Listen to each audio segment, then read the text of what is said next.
Hello students. तो हमारा क्षितिज गद्य खंड का पाठ सांवले सपनों की याद चल रहा था और जिसके लेखक थे जाबिर हुसैन, जो सालिम अली के बारे में उन्हें वर्ड वॉचर कहने में, उन्हें पक्षी प्रेमी कहने में उनके अनुसार कोई अतिशयोक्ति नहीं है। क्यों? क्योंकि उन जैसा वर्ड वॉचर शायद ही कोई दुनिया में हुआ हो और उन्होंने अपने आसपास या हंसती खेलती एक रहस्य भरी दुनिया उन्होंने गढ़ी थी और इसमें उनका साथ दिया था उनकी पत्नी तहमीना ने, जो उनकी सहपाठिन रही थी। तो यहाँ तक हम पढ़ चुके थे। तो चलिए पाठ को आगे बढ़ाते हैं।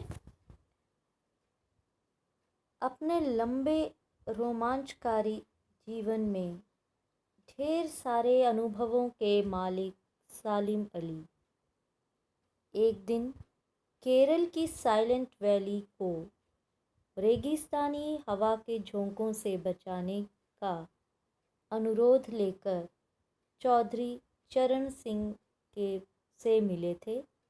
वे प्रधानमंत्री थे। तो देखिए, इस गद्य को बड़े ध्यान से पढ़ेंगे क्योंकि इसमें से बहुत से प्रश्न उत्तर आते हैं और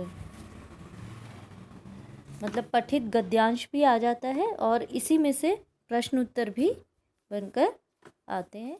तो इसको ध्यान से सुनना है कि जो सालिम अली थे वो किसके पास गए थे? रेगिस्तानी हवा के झोंकों से किसको बचाने के लिए? केरल की साइलेंट वैली को रेगिस्तानी हवा से बचाने के लिए वो गए थे प्रधानमंत्री चौधरी चरण सिंह के पास। तो ये आपने नाम ध्यान रखना है कि उस समय प्रधानमंत्री कौन थे? चौधरी चरण सिंह जो थे उनके पास वो गए थे। किस बात को लेकर गए थे? किस बात को लेकर गए थे? केरल की साइलेंट वैली को बचाने का अनुरोध एक प्रार्थना लेकर वो गए थे उनके पास। क्यों? क्योंकि पर्यावरण के प्रति वो अत्यधिक सचेत रहते थे। वो पर्यावरण को बचाने के लिए तथा पशु पक्षियों को बचाने के लिए वो कहीं भी दूर तक चले जाते थे। तो आज वो इस वातावरण यानी पर्यावरण को बचाने के लिए चौधरी चरण सिंह के पास अपनी प्रार्थना लेकर गए हैं। तो देखिए, चौधरी साहब गांव की मिट्टी पर पड़ने वाली पानी की पहली बूंद का असर जानने वाले नेता थे। अब ऐसा क्यों कहा गया कि चौधरी साहब, क्योंकि जो चौधरी साहब है वो गांव की मिट्टी पर पड़ने वाली पानी की पहली बूंद का असर जानने वाले नेता थे। कहने का तात्पर्य, वो गांव की मिट्टी में पले बढ़े और वो गांव में ही रहे थे। पर्यावरण के संभावित खतरों का जो चित्र सालिम अली ने उनके सामने रखा, उसने उनकी आंखें नम कर दी थी। तो देखिए, उन्होंने क्या चित्र उनके सामने खींचा कि उनकी आंखें नम हो गई, उनकी आंखों में आंसू आ गए। ऐसा उन्होंने क्या कहा होगा? क्यों उनकी आंखें भर आई? क्यों उनकी आंखें नम हो गई? तो यहाँ देखिए, आंखें नम होना यानी आंसू आना, अनुरोध यानी प्रार्थना लेकर जाना, रोमांचकारी यानी सनसनी फैलाने वाला, मतलब ऐसा क्या था जिसको लेकर, ऐसे अनुभव, ऐसे एक्सपीरियंस उनके क्या थे सालिम अली के कि उनको प्रधानमंत्री के पास जाना पड़ा अनुरोध लेकर। और चौधरी चरण सिंह, उनकी नाम आंखें होने का कारण, तो कुछ ना कुछ तो ऐसी बात उन्होंने कही होगी सालिम अली ने। शायद उनको लगा होगा कि ऐसा भी कोई है दुनिया में जो पर्यावरण की चिंता लेकर सामने आया है। अब मुख्यतः क्या होता है, प्रधानमंत्री के पास क्यों जाएंगे, नेताओं के पास क्यों जा रहे हैं?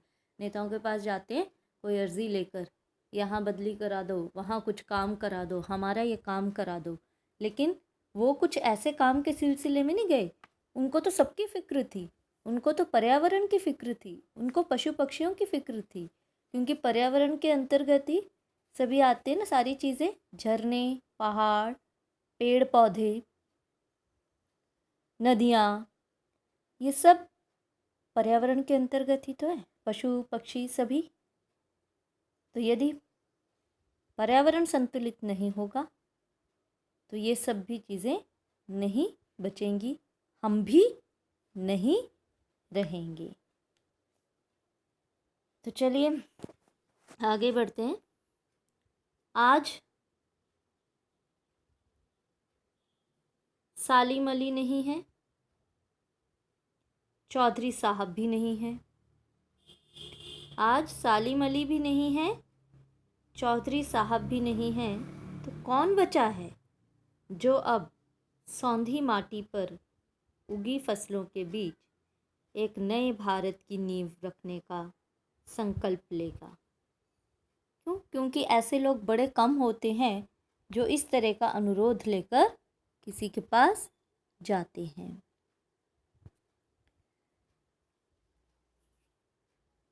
तो आज ना तो सालिम अली हैं, उनकी मृत्यु भी हो चुकी है, चौधरी साहब जो प्रधानमंत्री थे उनकी मृत्यु भी हो चुकी है।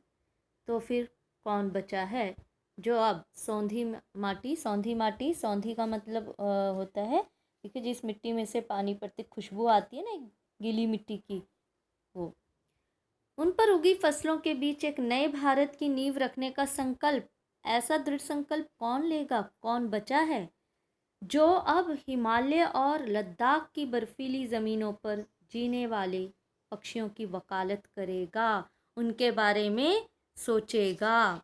ठीक है, कौन? क्योंकि किसकी बात कर रहे हैं? सालिम अली। तो बचा कौन है? वकालत करना, पक्ष लेना। तो अब ना सालिम अली हैं, ऐसे लोग हैं, ना चौधरी चरण सिंह बचे हैं जो इस बात को समझते थे। तो अब दोनों ही नहीं रहे हैं, तो अब क्या होगा? और सालिम अली की बात देखिए, वो पशु पक्षियों के लिए वो हिमालय और लद्दाख की बर्फीली ज़मीनों पर भी चले जाते थे, मतलब इतनी दूर दूर की यात्राएं भी वो कर लेते थे।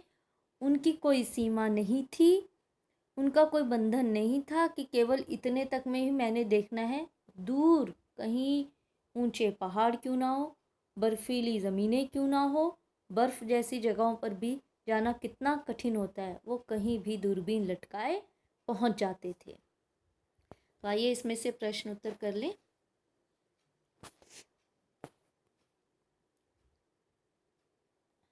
देखिए बड़ा इम्पोर्टेंट है ये, तो इसको ज़रा ध्यान से सुनेंगे भी और इसमें से बहुत से प्रश्न आते भी हैं। सालिम अली केरल की साइलेंट वैली को रेगिस्तानी हवा के झोंकों से बचाने का अनुरोध लेकर किसके पास गए थे? तो ये तो अब इजी है ना, किसके पास गए थे?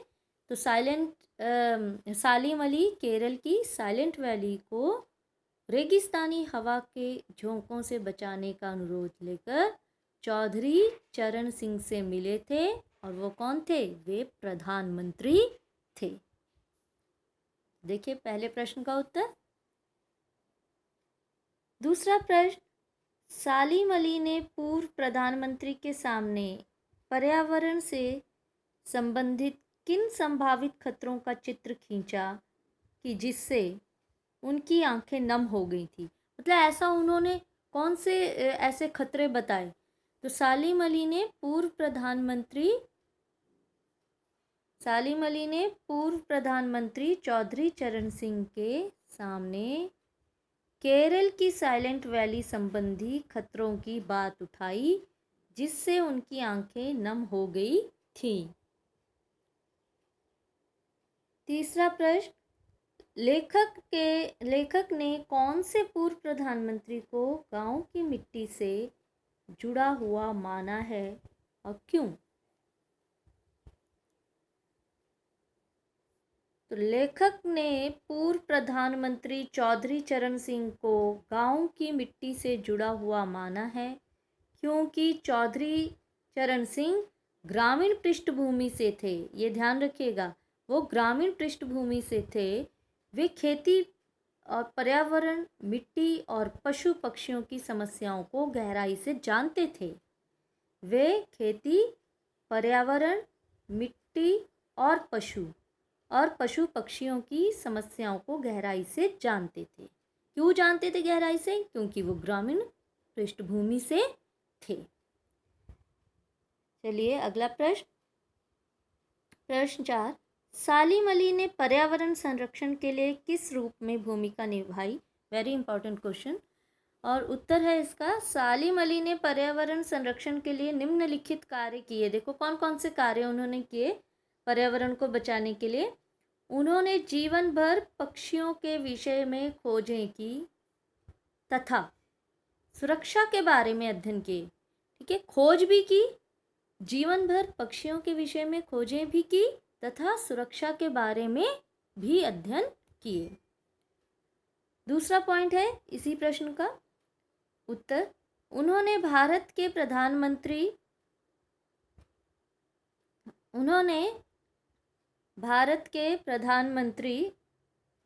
चौधरी चरण सिंह से मिलकर केरल की साइलेंट वैली के पर्यावरण को उजड़ने से रोकने की प्रार्थना की।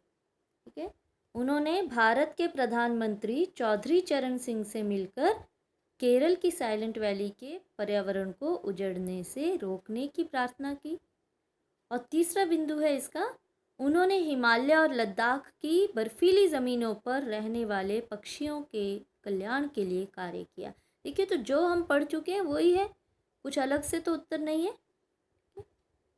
जीवन भर देखो पक्षियों के विषय में खोजें की और सुरक्षा के बारे में अध्ययन किया। बिल्कुल, भारत के प्रधानमंत्री चौधरी चरण सिंह से मिलकर केरल की साइलेंट वैली के पर्यावरण को उजड़ने से रोकने की प्रार्थना की, तो ये भी अभी हमने पढ़ा।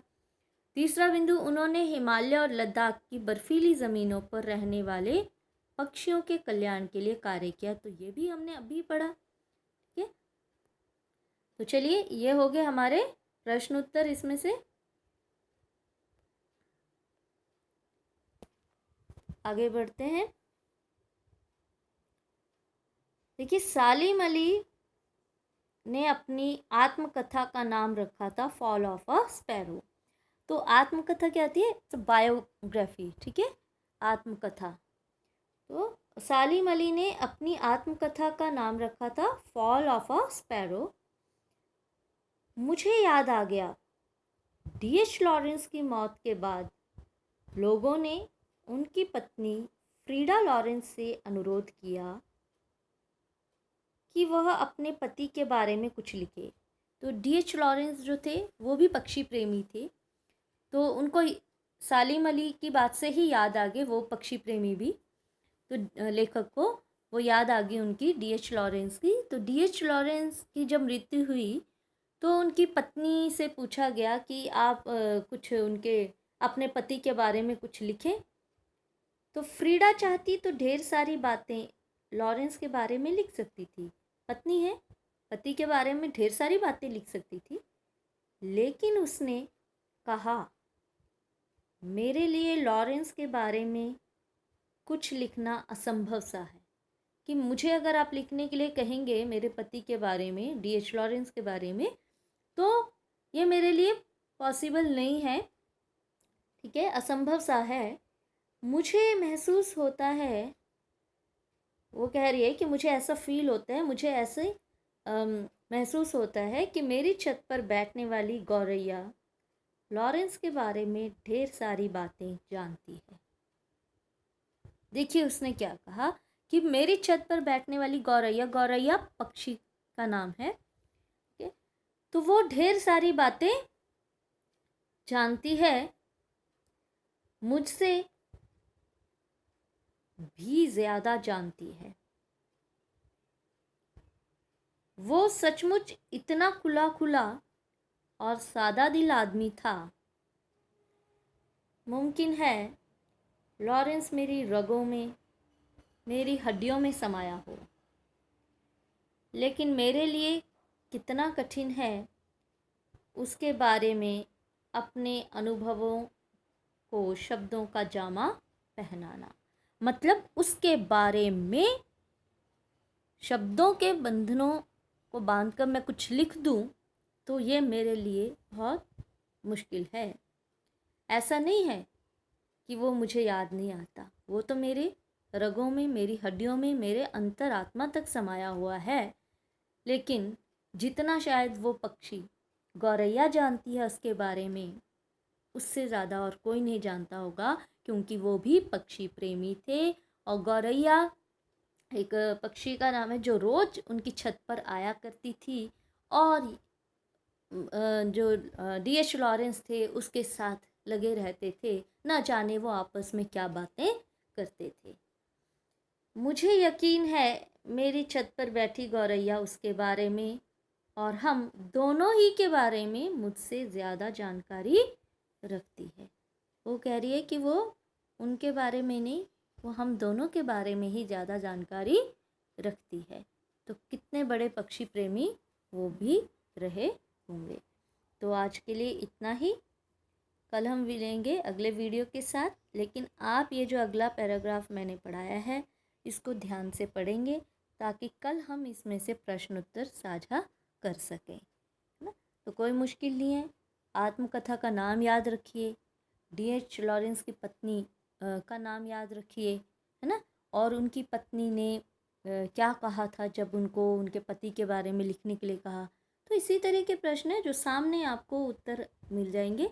तो उसको जब ध्यान से पढ़ोगे, साथ साथ प्रश्नोत्तर, प्रश्न निर्माण करते जाएंगे, स्वतः ही प्रश्नों के हल मिलते जाएंगे। पाठ समझ में आता जाएगा कि कैसा भी प्रश्न हो आप उत्तर लिखने में सक्षम होंगे। लेकिन पढ़ना तो पड़ेगा, सुनना भी पड़ेगा। चलिए मिलेंगे अगले वीडियो के साथ। Till then bye and thank you.